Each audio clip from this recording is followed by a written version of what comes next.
Victoire 2-1 du Paris Saint-Germain, une ouverture du score de Carlos Soler, une égalisation de Franck Honora, puis Kylian Mbappé qui a marqué sur une passe décisive de Lionel Messi à la 93e minute. Le 3 millième but de l'histoire du Paris Saint-Germain, bravo Kiki. On va parler tous ensemble de ce match, je vais vous faire ce débrief. J'ai travaillé toute la journée la famille, donc là je suis fatigué, mais je vous sors quand même ce débrief, donc n'hésitez pas à liker, à commenter vos notes, vos tops, vos flops dans les commentaires, votre ressenti sur le match et à vous abonner si ce n'est pas déjà fait. On est parti, let's go! Pour ce débrief la famille, je change par rapport à d'habitude, j'ai mis des notes sur chaque joueur et donc on va passer joueur après joueur et dans les commentaires vous me dites si vous êtes d'accord, vous me dites vos tops, vos flops. On va commencer par Donnarumma, j'ai mis 4,5 tout simplement. Pourquoi? Il se prend un but sur la seule occasion qu'il a à défendre. Une très belle frappe de Franck Honora d'ailleurs qui a déposé les défenseurs, qui est parti en profondeur.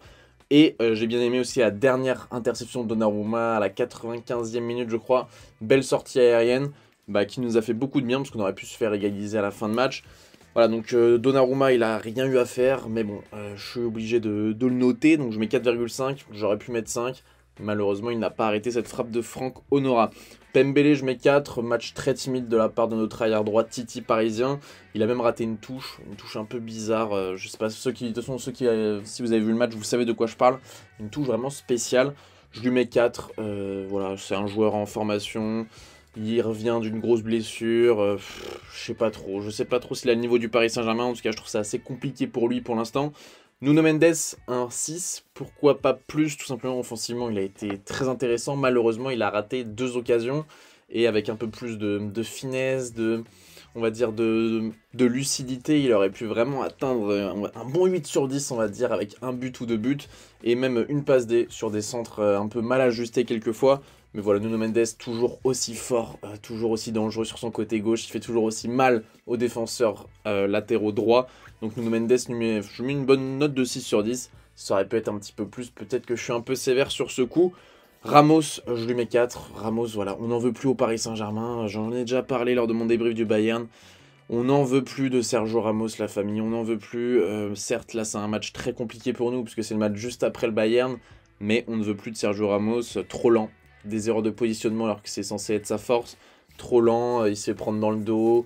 Certes, il a vraiment cette rage de victoire, il a vraiment cette hargne, ça c'est ce qu'on apprécie. Mais il n'a plus de niveau tout simplement pour le Paris Saint-Germain. Il a un salaire astronomique par rapport à ce qu'il rapporte. Donc voilà, à moins qu'il veuille prolonger et avoir un salaire de smicard, je ne veux plus de Sergio Ramos au Paris Saint-Germain. Danilo, la famille, je lui mets une bonne note de 5,5, ça aurait pu être un peu plus. Mais voilà, Danilo, il est toujours bon avec le Paris Saint-Germain. Là, je lui mets 5,5, pas 6, parce que quand même, quelquefois, j'ai trouvé qu'il manquait, on va dire, d'élan sur ses prises de position, ses prises de balles. Je trouvais que des fois, il pouvait jouer vers l'avant. Il a été un petit peu trop sécurisant, on va dire, dans le jeu. Mais voilà, Danilo, satisfait de son match. Ça n'a pas été un très gros match de Danilo, ça n'a pas été un mauvais match. C'est capitaine Dani, toujours au poste. Zaïre Emery, je lui mets 6. Ouais, Zaïre Emery, incroyable. Le mec a 16 ans. Il vient d'avoir 17 ans, pardon, le jour du match face au Bayern. Il vient d'avoir 17 ans et il éteint physiquement les milieux de terrain de Brest. C'est exceptionnel. Ce mec est hors norme, ce mec est un alien, ce mec va devenir un très grand milieu de terrain. Je m'emballe très peu pour les jeunes, la famille. Moi, je suis pas quelqu'un qui surcote les jeunes, qui dit ouais, c'est une pépite, c'est une pépite. Zaïre Emery, j'y crois absolument à 100%. Je pense vraiment que ça va devenir un très grand milieu de terrain, au moins de Ligue 1, mais surtout d'Europe. On part sur Verratti avec une note de 5 sur 10 pour Marco Verratti. Je veux pas te mentir, Verratti, j'étais encore à travers la gorge de ce que tu as fait face au Bayern. Je suis pas encore réconcilié avec toi, je sais pas si je serai réconcilié avec toi un jour. Le 5 sur 10, voilà, il est mérité, t'as pas été énorme, t'as pas été nul, j'ai pas trop envie de parler de toi Marco Verratti, tu m'as encore fait mal au cœur mercredi. C'est trop tôt pour moi pour parler de ton match, je t'ai trouvé intéressant par moments, énervant dans d'autres. Donc je te mets une note de 5 sur 10, je fais comme si t'étais pas là, ni trop bas, ni trop bas, pardon, ni trop haut. On reste sur une note de 5 sur 10 et on passe très vite au prochain joueur qui est Fabien Ruiz avec une note de 3 sur 10 que j'ai trouvé catastrophique. Fabien Ruiz, comme d'habitude, qu'est-ce qu'il est lent ce mec, mais qu'est-ce qu'il est lent, il a une charrette. Une charrette, il avance pas ce mec, il avance pas. Rien que là en parler, ça me fatigue parce que lui quand il court, il a l'air fatigué. Il avance pas le frérot, c'est une folie. Je sais pas comment tu peux être footballeur professionnel et courir aussi peu vite et avoir aussi peu d'impact dans le jeu. Ouais, t'es en manque de confiance, etc. Tu vas arrêter mon frérot. Tu vas arrêter, t'es un milieu de terrain offensif, t'es gaucher, t'es censé pouvoir donner des bons ballons, mais combien de ballons ratés en profondeur, combien de passes imprécises, combien de passes qui même sont des passes réussies, mais sont pas dans le bon tempo, sont un petit peu dans le dos de tes attaquants, notamment Kylian Mbappé, recule ton attaquant. C'est des passes qui sont pas dans le sens du jeu, c'est pas des passes qui accélèrent le jeu. Donc Fabien Ruiz, tu m'as énervé quand t'es sorti, j'étais très content, je te mets une note de 3 sur 10. Carlos Soler, crème solaire, un joueur que j'adore critiquer, qui m'énerve énormément depuis qu'il est au Paris Saint-Germain, je lui mets quand même une note de 5, pourquoi? Parce qu'il marque un but, tout simplement, il marque un but et il fait une très belle passe à un moment avec Kylian Mbappé en une touche. Mbappé s'appuie sur Soler, Soler lui remet en une touche, et Mbappé croise trop sa frappe. Voilà, Soler, je crois pas en toi, mais je te mets une note de 5 sur 10 parce que tu as marqué sur une frappe de Kylian Mbappé qui est relâchée par Bizot, on va dire, en plein axe. Et Soler, elle est pas si simple à mettre, il te la met barre rentrante quand même. Voilà, Carlos Soler, je t'en veux pas, t'as pas fait un match catastrophique, je suis pas énervé contre toi, t'as marqué. Même si cette année je te trouve extrêmement nul, il y a un truc qu'on peut pas t'enlever à Carlos Soler, c'est qu'il marque des buts, qu'il fait des passes D. C'est un mec efficace, mais je l'aime pas. Je le trouve nul, mais au moins en 1200 buts, je crois qu'il a mis 5 buts et 3 passes D. On peut rien lui enlever sur ce point de vue-là, il marque des buts. En attaque, on va finir par Mbappé, on va commencer par Messi. Messi 4 sur 10, j'avais mis 3,5 avant sa passe D à la fin de match.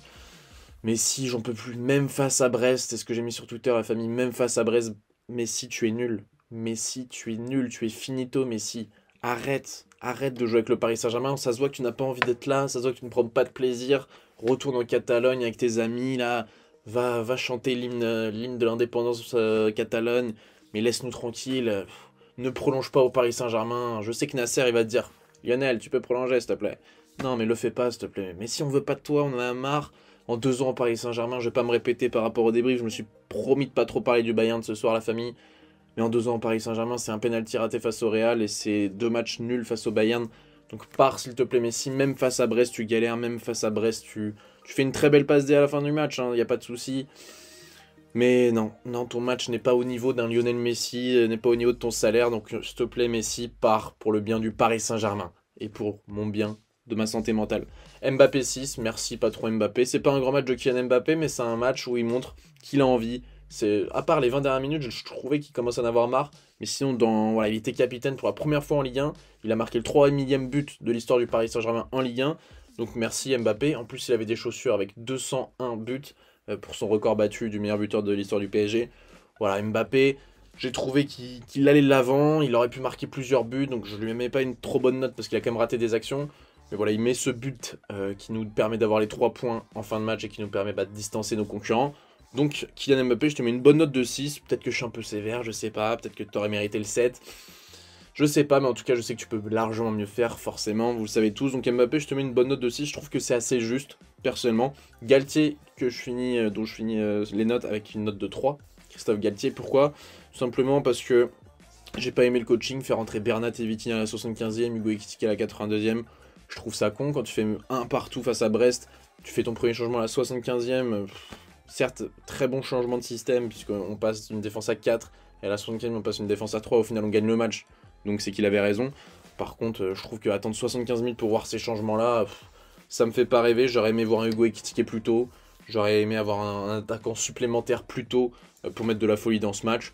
Donc voilà, Christophe Galtier d'ailleurs qui s'est fait troller sur Twitter, parce qu'à un moment, le caméraman filme ses notes, et on voit sur ses notes qu'il n'y a rien du tout à part la compo du PSG. Genre il avait juste écrit la compo, rien d'autre. Donc voilà la famille, dites-moi ce que vous pensez des notes, dites-moi ce que vous pensez de ce débrief la famille. Voilà, c'était un match soporifique, très ennuyant. C'était l'après Bayern PSG. C'est comme ça que va s'appeler peut-être ce débrief, l'après Bayern PSG. Voilà la famille, c'était un match, je me suis forcé à le regarder, je vais pas vous mentir. Mais c'était un match du Paris Saint-Germain, donc comme d'habitude, on regarde et on stream.